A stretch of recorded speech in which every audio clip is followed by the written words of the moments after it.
Good morning students, सुप्रभात सभी को। कैसे हो आप सभी?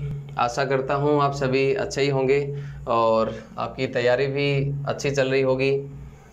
आपके अपने इस online channel science pattern classes में आपका स्वागत है। देखिए, आज हम पढ़ने वाले हैं एक इंटरेस्टिंग टॉपिक क्लास 9 साइंस का, the fundamental unit of life, जीवन की मूलभूत इकाई। और हम सभी ये जानते हैं कि जीवन की जो मूलभूत इकाई होती है वो क्या होती है? कोशिका।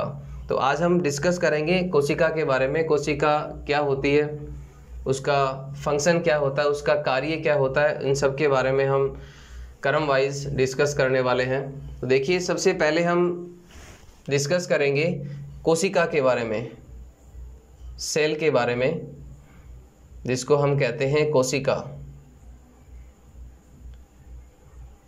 देखिए, जितने भी जीव होते हैं इस पृथ्वी पे, जितने भी जीव हैं, उन सब का शरीर जो है वो किससे बना होता है? कोशिका से बना होता है। जिस प्रकार से हम ईंटों से मिलकर के क्या बनते हैं, कोई भी बिल्डिंग बनती है, कोई भी मकान बनते हैं, उसी तरह से छोटी छोटी जो कोशिकाएं हैं वो मिलकर के क्या बनाती हैं? एक पूरी कंप्लीट बॉडी बनाती हैं, एक पूरा शरीर बनाती हैं।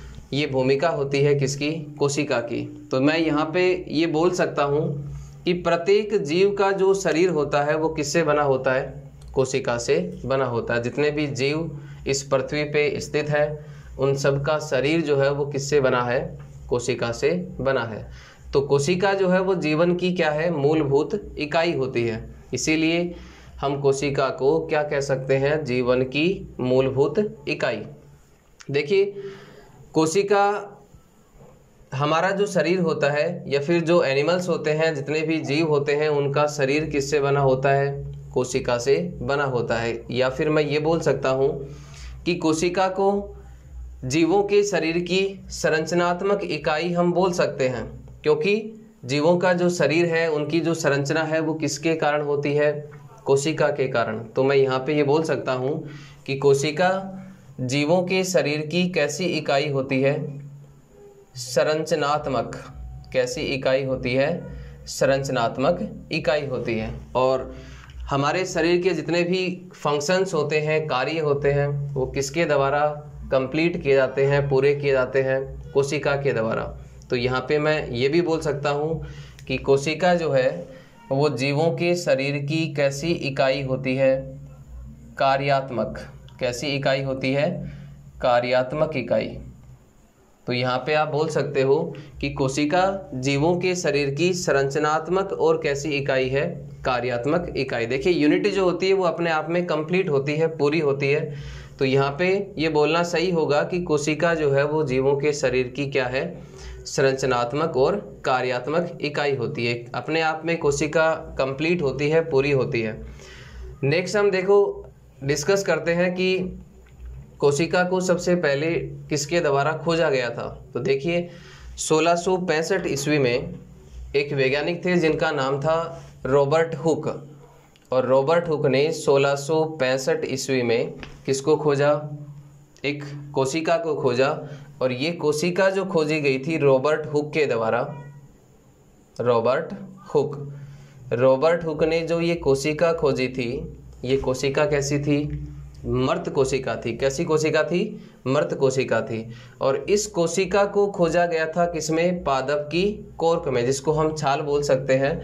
पादप की कोर्क में सबसे पहले रॉबर्ट हुक ने 1665 ईस्वी में एक मृत कोशिका को क्या किया? खोजा। तो यहाँ पे बात यह आती है कि जीवित कोशिका को किसके द्वारा खोजा गया। तो देखिए, जब जैसे जैसे धीरे धीरे इलेक्ट्रॉन माइक्रोस्कोप का आविष्कार हुआ, उसके बाद में 1674 ईस्वी में, कब की बात है? 1674 ईस्वी में एक वैज्ञानिक थे जिनका नाम था एंटोनी वॉन ल्यूवेनहॉक।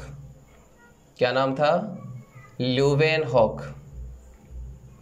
और इनके द्वारा एक जीवित कोशिका को क्या किया गया? खोजा गया इलेक्ट्रॉन माइक्रोस्कोप के द्वारा। देखिए, ल्यूवेनहॉक ने बैक्टीरिया की भी खोज की थी, जीवाणु की भी खोज की थी, इसलिए ल्यूवेनहॉक को जीवाणु विज्ञान का पिता भी कहा जाता है। ये भी इम्पोर्टेंट क्वेश्चन बनता है कि जो जीवाणु विज्ञान का पिता है वो किसको कहा जाता है? ल्यूवेनहॉक को। क्यों कहते हैं? क्योंकि ल्यूवेनहॉक ने जीवाणु की खोज की थी सबसे पहले, इसलिए इसको हम क्या कहेंगे? जीवाणु विज्ञान का पिता। तो यहाँ पे ये चीज़ आप अच्छे से समझ लीजिए कि मृत कोशिका को सबसे पहले खोजा रॉबर्ट हुक ने, जीवित कोशिका को सबसे पहले खोजा ल्यूवेनहॉक ने। यदि क्वेश्चन आपको ऐसे पूछा जाता है कि कोशिका को सबसे पहले किसने खोजा, तो आपका आंसर जो है वो क्या होना चाहिए? Robert Hooke. नेक्स्ट देखिए, यदि मैं सबसे बड़ी कोशिका की बात करूं, सबसे छोटी कोशिका की बात करूं, तो सबसे बड़ी कोशिका जो है वो किसकी होती है? शुतुरमुर्ग का अंडा। सबसे बड़ी जो कोशिका है वो क्या होती है? शुतुरमुर्ग का अंडा। और यदि मैं सबसे छोटी कोशिका की बात करूं, तो देखिए सबसे छोटी कोशिका होती है माइक्रोप्लाज्मा। किसकी होती है? माइक्रोप्लाज्मा। माइक्रोप्लाज्मा जो कि एक सबसे छोटी कोशिका होती है, और सबसे बड़ी कोशिका जो है वो किसकी होती है? शुतुरमुर्ग का अंडा।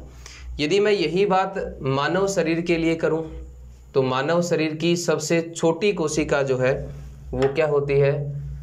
स्पर्म कोशिका, जिसको हम कहते हैं शुक्राणु की कोशिका। तो यदि मानव शरीर की हम बात करें, मानव शरीर, तो मानव शरीर की सबसे छोटी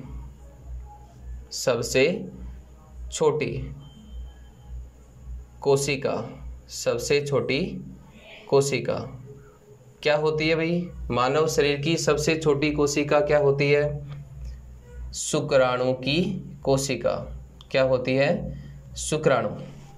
और यदि मैं सबसे लंबी कोशिका की बात करें, तो सबसे लंबी कोशिका जो है वो क्या होती है? तंत्रिका तंत्र।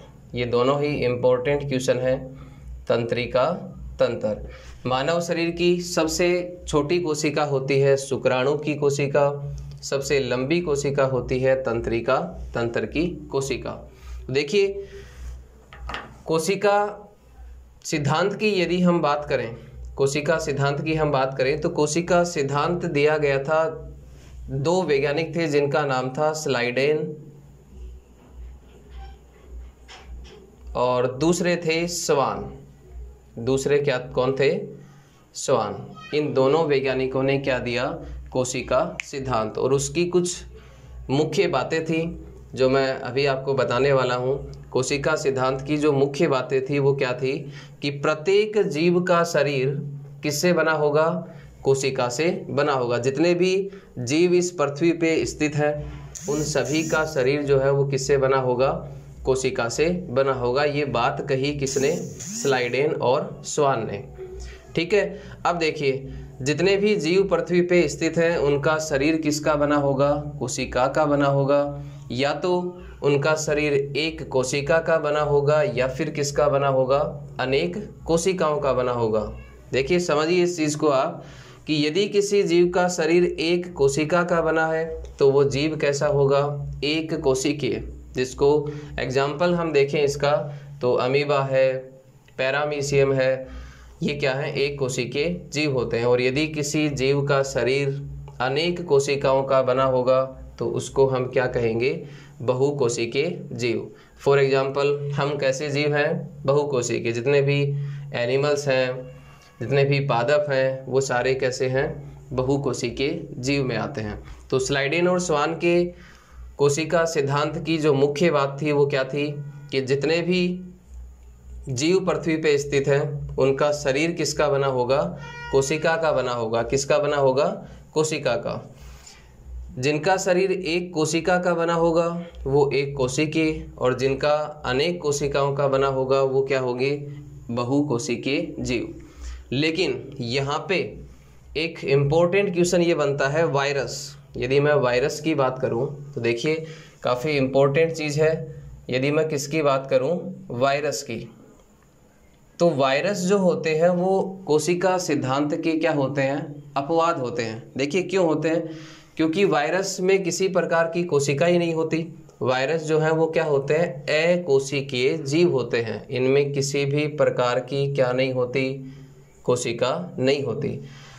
तो वायरस किसके बने होते हैं, क्वेश्चन ये भी बनता है यहाँ पे कि वायरस जो है वो किसके बने होते हैं। वायरस बने होते हैं किसके, या तो वायरस बने होंगे किसके, डीएनए के, या फिर किसके बने होंगे, आरएनए के। डीएनए को हम बोलते हैं डीऑक्सी राइबोज न्यूक्लिक एसिड, और आरएनए को हम बोलेंगे राइबोज न्यूक्लिक एसिड। तो वायरस किसके बने होंगे, डीएनए या फिर आरएनए के। देखिए वायरस जो होते हैं वो विलगित अवस्था में, स्वतंत्र अवस्था में क्या होते हैं, निर्जीव होते हैं। वायरस कैसे जीव होते हैं, निर्जीव। कैसे जीव होते हैं, वायरस निर्जीव होते हैं। लेकिन जैसे ही ये किसी सजीव के शरीर में प्रवेश करते हैं या फिर किसी जीवित कोशिका में प्रवेश करते हैं, तो फिर ये क्या करने लगते हैं, बहुगुणित होने लगते हैं, अपनी संख्या को बढ़ाने लगते हैं। फिर हम इनको निर्जीव नहीं बोलेंगे, फिर हम इनको क्या बोलेंगे, सजीव। तो आपका, या फिर हम ये बोल सकते हैं कि वायरस जो होता है वो सजीव और निर्जीव के बीच की क्या है, एक कड़ी होती है। क्योंकि ये विलगित अवस्था में क्या है, निर्जीव है। किसी जीव के शरीर में प्रवेश करते हैं तो फिर क्या होने लगते हैं, बहुगुणित होकर के अपनी संख्या को क्या करने लगते हैं, बढ़ाने लगते हैं। तो वायरस सजीव और निर्जीव के बीच की क्या होती है, एक कड़ी होती है। तो ये इम्पोर्टेंट है, इसको आप नोट कीजिएगा। कोशिका सिद्धांत की ये मुख्य बातें हमने डिस्कस की। नेक्स्ट देखिए, यदि नॉर्मली हम कोशिका के बारे में समझें तो इसको डायग्राम से हम समझ सकते हैं कि कोशिका में कौन कौन से कोशिका के अंग उपस्थित होते हैं, क्या क्या चीज़ें कोशिका में होती हैं। तो इसको हम नॉर्मली डायग्राम से समझेंगे। देखिए एक नॉर्मली जंतु कोशिका का डायग्राम है जो आप देख पा रहे हो। ये किसका डायग्राम है, जंतु कोशिका का। यहाँ पे जो आपको सर्कुलर शेप में वर्ताकार आकृति में दिखाई दे रहा है, ये इसको कहते हैं हम केंद्रक। कोशिका का जो बाहरी स्ट्रक्चर होती है, जो इसका बाहरी बनावट होती है, उसको हम कहते हैं कोशिका भित्ति। इसको हम क्या कहेंगे, कोशिका भित्ति। कोशिका झिल्ली। कोशिका भित्ति एनिमल्स में नहीं होती, कोशिका भित्ति किस में होती है, पादप कोशिका में। तो इसको हम क्या कहेंगे, कोशिका झिल्ली, या फिर हम इसको प्लाज्मा झिल्ली भी कह सकते हैं। देखिए यदि मैं प्लाज्मा झिल्ली या फिर कोशिका झिल्ली के अंदर की बात करूं तो यहाँ पे कोशिका में एक तरल पदार्थ क्या होता है, फिल होता है, भरा होता है, और इस तरल पदार्थ को हम कहते हैं कोशिका द्रव्य। क्या कहेंगे इसको, कोशिका द्रव्य। इस तरल पदार्थ को हम क्या कहते हैं, कोशिका द्रव्य। और जितने भी कोशिका के अंग होते हैं, फॉर एग्जाम्पल लाइसोसोम है, माइटोकॉन्ड्रिया है, गोल्जी अपार्ट्स है, जो आपकी अंतःपरद्रव्य जालिका है, माइटोकॉन्ड्रिया है, ये सारे जितने भी कोशिका के अंग होते हैं वो सारे किसमें उपस्थित होते हैं, कोशिका द्रव्य के अंदर। फिर हम बात करते हैं केंद्रक की। ये जो आपको वर्ताकार दिखाई दे रहा है, वर्ताकार आकृति में दिखाई दे रहा है, ये क्या है, केंद्रक। तो देखिए केंद्रक जो होता है वो कोशिका के बीच में थोड़ा सा क्या होता है, साइड में होता है। इसके चारों ओर जो आपको कवरिंग दिखाई दे रही है, जो आउटर सेल दिखाई दे रही है, उसको हम क्या कहेंगे, केंद्रक झिल्ली। और इस केंद्रक झिल्ली के अंदर एक ऐसा ही लिक्विड भरा होता है, और उस लिक्विड को, उस तरल को हम क्या कहेंगे, केंद्रक द्रव्य। इस तरल को हम क्या कहेंगे, केंद्रक द्रव्य। केंद्रक द्रव्य। यदि कोशिका द्रव्य और केंद्रक द्रव्य दोनों की सम्मिलित रूप से बात की जाए तो इन दोनों को, किसको, कोशिका द्रव्य और केंद्रक द्रव्य दोनों को सम्मिलित रूप से हम क्या कहते हैं, जीव द्रव्य। ये काफ़ी इम्पोर्टेंट क्वेश्चन है यहाँ पे कि जीव द्रव्य क्या होता है। तो देखिए कोशिका द्रव्य और केंद्रक द्रव्य दोनों को सम्मिलित रूप से क्या कहा जाता है, जीव द्रव्य। और ये जो वर्ड है, कौन सा वर्ड, जीव द्रव्य, ये वर्ड दिया गया था सबसे पहले किसने दिया, पुरकिंजे।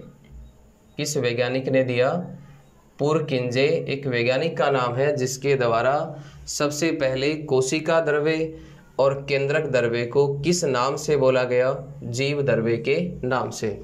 और इस जीव द्रव्य को क्या कहा गया, जीवन का भौतिक आधार। इस जीव द्रव्य को क्या कहा गया, जीवन का भौतिक आधार, जीवन का भौतिक आधार। और ये बात किसने कही भाई, ये बात कही किसने, हेकल ने। ये बात किसने कही, हेकल। हेकल किसका नाम है, वैज्ञानिक का नाम है, जिन्होंने इस जीव द्रव्य को क्या कहा, जीवन का भौतिक आधार। ये बात आपको अच्छे से समझ में आ गई होगी कि कोशिका झिल्ली क्या होती है, केंद्रक झिल्ली क्या होती है, केंद्रक क्या होता है, कोशिका के अंग क्या होते हैं। ये नॉर्मली एक कोशिका की स्ट्रक्चर है, उसकी बनावट है। देखिए इस बनावट के आधार पे, इस बनावट की कोशिका की जो संरचना है, उस संरचना के आधार पे कोशिका को दो भागों में क्या किया गया है, विभाजित किया गया है। कौन कौन से हैं, देखिए पहला है आपका प्रोकैरियोटिक। पहला क्या है, प्रोकैरियोटिक कोशिका, प्रोकैरियोटिक। और दूसरा जो है वो क्या है, यूकैरियोटिक।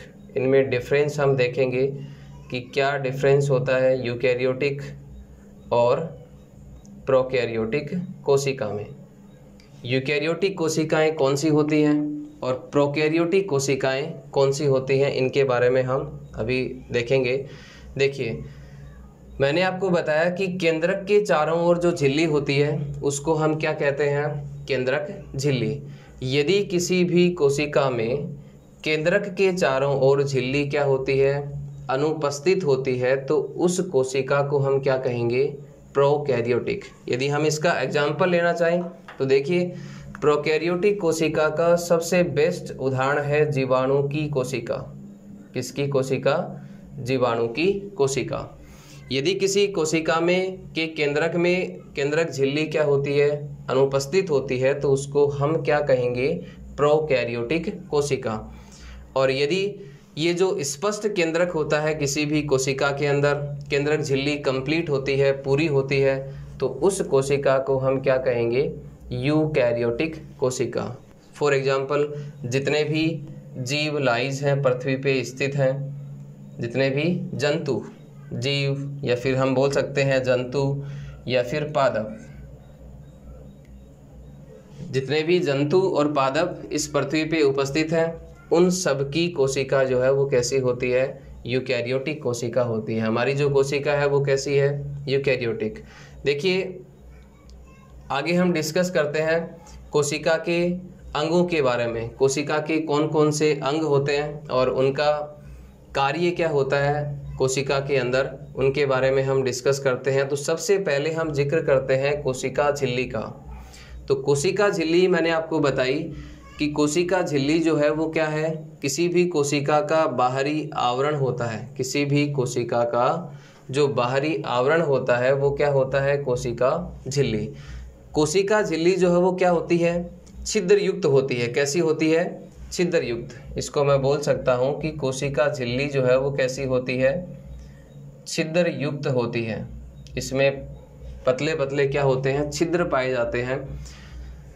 और ये जो छिद्र होते हैं ये कोशिका में क्या कार्य करते हैं, तो देखिए जो भी पदार्थ कोशिका के अंदर जाता है या फिर बाहर आता है वो इन छिद्रों से होकर ही क्या होता है, अंदर या बाहर आ या फिर जा सकता है। किसके थ्रू, कोशिका झिल्ली के थ्रू। तो ये चीज़ आपको अच्छे से समझ में आ गई होगी। लेकिन यहाँ पे इम्पोर्टेंट बात यह है कि कुछ सेलेक्टिव, कुछ चयनित पदार्थ ही कोशिका के अंदर जा सकते हैं और बाहर आ सकते हैं। यहाँ पे सभी पदार्थ कोशिका से अंदर या बाहर नहीं जा सकते। कुछ चयनित पदार्थ होते हैं वो ही क्या होते हैं, कोशिका के अंदर भी जा सकते हैं और बाहर भी आ सकते हैं। इसलिए इस कोशिका झिल्ली को हम क्या कहते हैं, इस कोशिका झिल्ली को हम कहते हैं अर्धपारगम्य झिल्ली। क्या कहते हैं? अर्धपारगम्य झिल्ली। क्यों कहते हैं भाई अर्धपारगम्य झिल्ली? क्योंकि कुछ चयनित पदार्थ ही कोशिका के अंदर या फिर बाहर जा सकते हैं। किसके द्वारा? कोशिका झिल्ली के द्वारा। आगे देखिए, कोशिका झिल्ली जो है वो क्या होती है? पोरस होती है, छिद्र युक्त होती है। तो कोशिका झिल्ली जो है वो किसकी बनी होती है? नेक्स्ट क्वेश्चन है अपना कि कोशिका झिल्ली है वो किसकी बनी होती है? तो देखिए, कोशिका झिल्ली जो है वो किसकी बनी होती है? प्रोटीन की बनी होती है। किसकी बनी होती है? प्रोटीन और वसा की। कोशिका झिल्ली जो है वो किसकी बनी होती है? प्रोटीन और वसा की। इसका मुख्य कार्य क्या होता है कोशिका में? सबसे मुख्य कार्य होता है कोशिका को आकृति या फिर आकार प्रदान करना। किसी भी कोशिका का जो आकार होता है वो किसकी वजह से होता है? कोशिका झिल्ली की वजह से। तो यहाँ पे इसका सबसे मुख्य कार्य जो है वो क्या हो गया? कोशिका को आकार प्रदान करना। नेक्स्ट हम डिस्कस करते हैं कि जो एक कोशिकीय जीव होते हैं, क्या होते हैं? एक कोशिकीय जीव होते हैं, उनकी जो कोशिका झिल्ली है उस कोशिका झिल्ली के द्वारा वो अपना भोजन बनाते हैं और इस क्रिया को हम कहते हैं एंडोसाइटोसिस। देखिए, कोशिका झिल्ली है वो क्या होती है? सॉफ्ट होती है। कैसी होती है? सॉफ्ट होती है। और इसके इस गुण के कारण जो एक कोशिकीय जीव होते हैं वो क्या करते हैं? अपना भोजन बनाते हैं, जैसे कि अमीबा। और इस प्रोसेस के द्वारा जो जीव अपना भोजन बनाते हैं वो प्रोसेस क्या कहलाती है? एंडोसाइटोसिस। उस प्रोसेस को हम क्या कहेंगे? एंडोसाइटोसिस। एक बार दोबारा समझिए इसको कि कोशिका झिल्ली जो है वो क्या होती है? सॉफ्ट होती है, मुलायम होती है। और इस सॉफ्टनेस की वजह से, इसके इस गुण के कारण जो एक कोशिकीय जीव होते हैं जैसे अमीबा है वो अपना भोजन बना पाते हैं। और इस प्रक्रिया को हम क्या कहेंगे? एंडोसाइटोसिस। तो इससे अगले वीडियो में हम बाकी के कोशिका अंगों के बारे में डिस्कस करेंगे, जैसे कि माइटोकॉन्ड्रिया है, लाइसोसोम है, राइबोसोम है, अंतःद्रवी जालिका है, ER जिसको हम कहते हैं। इन सभी के बारे में हम अगले वीडियो में डिस्कस करेंगे। तब तक के लिए धन्यवाद। आपका दिन शुभ हो।